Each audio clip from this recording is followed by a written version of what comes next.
वाकई में बिहार में आगामी विधानसभा चुनाव से पहले चिराग पासवान का तेजस्वी यादव के समर्थन में ताड़ी को लेकर फैसला सुनाना नीतीश कुमार ही नहीं पूरे एनडीए दल को बड़ा झटका दे चुका है। आखिर इसके पीछे क्या सियासी खेल है? सियासी खेल में अब चिराग पासवान तो शामिल हो ही गए हैं। नीतीश कुमार तो छोड़िए, बीजेपी भी शायद ये चाल चिराग पासवान की समझ ना पाए। जी हाँ, ताड़ी को लेकर चिराग पासवान ने जो बयान दिया है वो काफ़ी चौंकाने वाला है।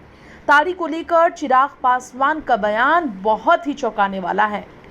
इस बार चिराग पासवान ने ये जो बयान दिया है हम आपको फिर सुनाना चाहेंगे। उन्होंने बयान देते हुए कहा, इसे शराब की श्रेणी में नहीं रखा जाना चाहिए। इससे पहले तेजस्वी यादव ने वादा किया था कि अगर उनकी पार्टी आगामी विधानसभा चुनावों में सत्ता में आती है तो ताड़ी पर लगे प्रतिबंध को हटा लिया जाएगा। अब यहां पर आपको बता दें, सीधे उन्होंने नीतीश सरकार पर हमला बोल दिया है।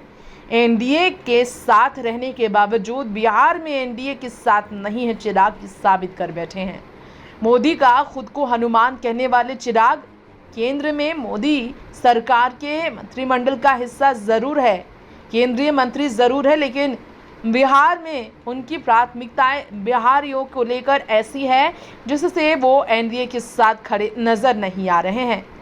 केंद्रीय खाद्य प्रसंस्करण मंत्री और लोक जनशक्ति पार्टी रामविलास के प्रमुख चिराग पासवान ने सोमवार को ताड़ी को एक प्राकृतिक उत्पाद बताते हुए कह दिया कि इसे शराब की श्रेणी में नहीं रखा जाना चाहिए। इससे पहले एक जनसभा को संबोधित करते हुए आगामी बिहार विधानसभा चुनाव को मद्देनजर रख राजद की ओर से तेजस्वी यादव ने भी महागठबंधन का नेतृत्व करते हुए जनसभा के बीच कहा था, ताड़ी को वो अपनी सरकार लाने पर ताड़ी को शराबबंदी से अलग करेंगे, शराब की श्रेणी से अलग करेंगे।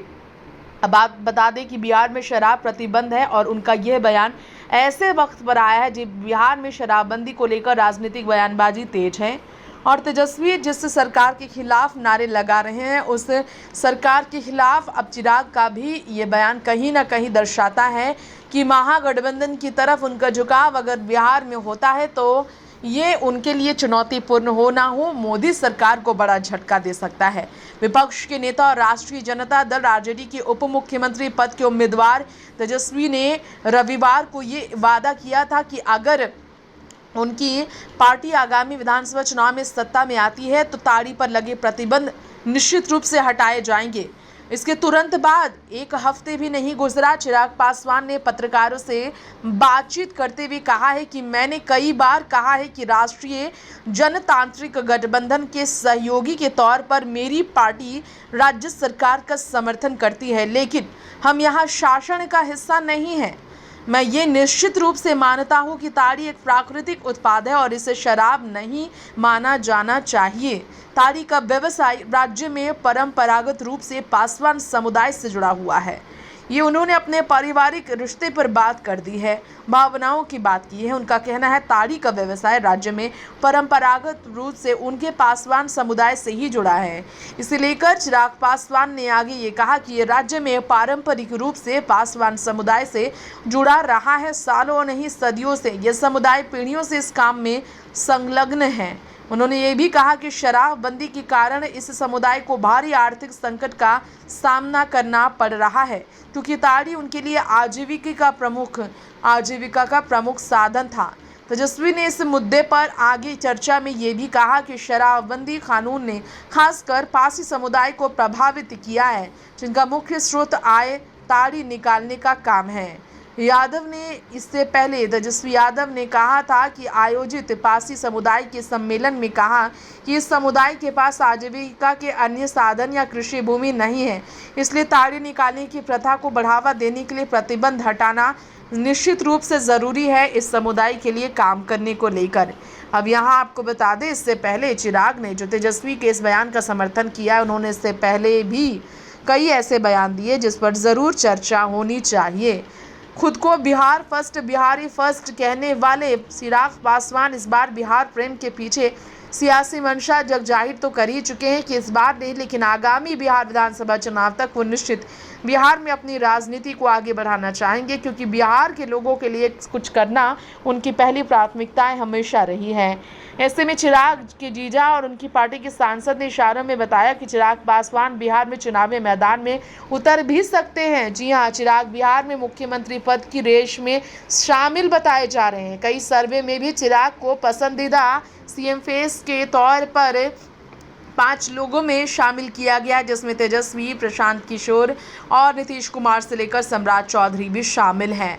केंद्रीय मंत्री चिराग पासवान की बात करें तो राज्य के मुख्यमंत्री नीतीश कुमार की अस्वस्थता और तमाम अटकलों के बीच बड़ी खामोशी से बिहार में अगला सीएम कौन सा एक रेस से शुरू हो गया है चर्चा। सी वोटर्स के सर्वे के बाजार ने सीएम की जंग में चिराग पासवान को शामिल कर दिया है।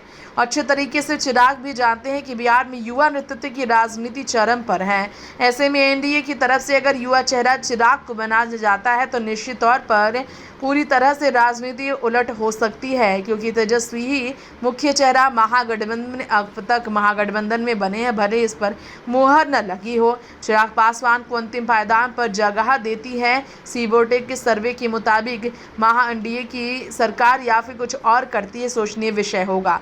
वैसे आपको बताना चाहेंगे, तेजस्वी का प्रोजेक्शन बिहार की राजनीति के लिए और बिहार के नेक्स्ट सीएम के रूप में तो हो गई है। इधर विपक्ष में आपको बता दें दूसरे नंबर पर प्रशांत किशोर भी है। तो वहीं कई सस्पेंस है कि जब युवा नेताओं को आगे बढ़ाया जा रहा है तो तेजस्वी और प्रशांत किशोर को चुनौती देने के लिए क्या बिहार में नीतीश कुमार को ही नेतृत्व पर महागठबंधन के नेतृत्व की जिम्मेदारी सौंपे रखना फैसला सही होगा, या फिर बीजेपी भी एक्सपेरिमेंट करते हुए चिराग को आगे बढ़ाएगी। बता दें तीसरे नंबर पर नीतीश जरूर सी वोटर के सर्वे में पसंद बने हैं, लेकिन इसके अलावा उनके जो कार्य क्षमता की उम्र के अनुसार कार्य क्षमता का स्खलन ही हुआ है। इस पर 5वें नंबर पर गिरकर चिराग पासवान भी इस जगह पर आ चुके हैं। चर्चा ये है फिलहाल केंद्र की राजनीति को चिराग पासवान तरजीह देते रहे हैं, स्लोगन देते रहे हैं, तो युवा चेहरा मोदी की अनुमान प्रखर वक्ता स्टारडम के कारण सीएम की रेस में उनको कई तरह के प्रतिशत की बढ़ोतरी भी मिलती हुई पिछले कुछ सर्वेज में नजर आई भी है। इसलिए भी चिराग के नाम पर दब चलना एनडीए के लिए एक तरह से देखा जाए तो एक विकल्प ज़रूर हो सकता है, लेकिन जेडीयू को नाराज़ कर अगर एनडीए में बीजेपी कोई बड़ा खेला करती है तो निश्चित रूप से इससे कहीं ना कहीं बड़े स्तर पर चुनाव से पहले ही बिहार में बीजेपी को भुगतना पड़ सकता है।